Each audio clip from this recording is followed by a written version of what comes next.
বাংলার পল্লী প্রকৃতিতে যখন চৈত্র মাসের তপ্ত রোদে বিশ্ব চরাচর ক্লান্ত হয়ে পড়ে, ঠিক তখনই শিবের গাজনের সুরের সাথে শুরু হয় একটি কঠিন অথচ অদ্ভুত পার্বণ, চড়ক পূজা। কিন্তু আপনার মনে কি কখনো প্রশ্ন জেগেছে, কেন এই কঠিন কষ্ট সহ্য করে ভক্তরা চড়ক পূজা করেন? কেন পিঠে বড়শি বিধিয়ে চড়ক গাছে ঝুলে থাকেন তারা?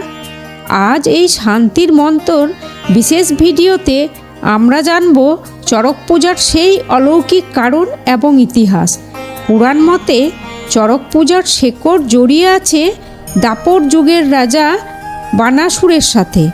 বানাসুর ছিলেন দেবাদিদেব মহাদেবের পরম ভক্ত। তিনি মহাদেবকে সন্তুষ্ট করার জন্য নিজের শরীরের রক্ত দিয়ে পূজা করতেন। লোককথা বলে বানাসুর নিজের শরীরের মাংস এবং রক্ত অর্পণ করে শিবকে তুষ্ট করতে চেয়েছিলেন। তার এই কঠোর তপস্যায় শিব ঠাকুর এতটাই প্রসন্ন হয়েছিলেন যে তিনি বানাসুরকে অভয়দান করেন। সেই থেকে শিব ভক্তরা মহাদেবের প্রতি নিজেদের ভক্তি ও ত্যাগ প্রমাণ করতে এই কৃচ্ছ সাধন বা চড়ক পূজা পালন করে আসছেন। ঐতিহাসিক মতে রাজা সুন্দরানন্দ ঠাকুর 1485 সালে এই পূজার প্রচলন করেন। তবে এর মূল দর্শন লুকিয়ে আছে কৃষি সমাজে। চৈত্র মাস হলো বছরের শেষ মাস।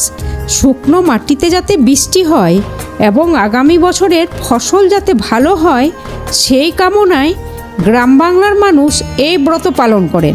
চড়ক শব্দটি এসেছে চক্র থেকে। সময়ের চক্র বা জীবনের আবর্তনকে বোঝাতে এই বিশেষ পূজা করা হয়। চড়ক পূজার সবচেয়ে শিহরণ জাগানো অংশ হলো বড়শি গাথা। ভক্তরা সন্ন্যাস গ্রহণ করে কঠোর নিয়ম পালন করেন। বিশ্বাস করা হয়, ভক্তি যদি খাঁটি হয় তবে শরীরে কোনো ক্ষত বা রক্তপাত হয় না। পিঠে বড়শি বিধিয়ে চড়ক গাছে ঘোরার মাধ্যমে ভক্তরা বোঝান যে ঈশ্বরের আরাধনায় তারা শারীরিক সব যন্ত্রণাকে জয় করতে পারেন।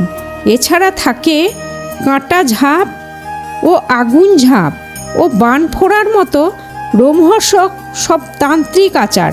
চড়ক পূজা কেবল একটা মেলা বা অনুষ্ঠান নয়, এটি হলো বাংলার প্রাচীন সংস্কৃতি, ত্যাগ আর অটুট বিশ্বাসের প্রতীক। আপনার এলাকায় চড়ক পূজা কেমন হয় নিচের কমেন্ট বক্সে আমাদের অবশ্যই জানান। ভিডিওটি ভালো লাগলে লাইক করুন এবং শান্তির মন্ত্র চ্যানেলটি সাবস্ক্রাইব করে আমাদের পাশে থাকুন। দেখা হবে পরের ভিডিওতে। ওম নমঃ শিবায়।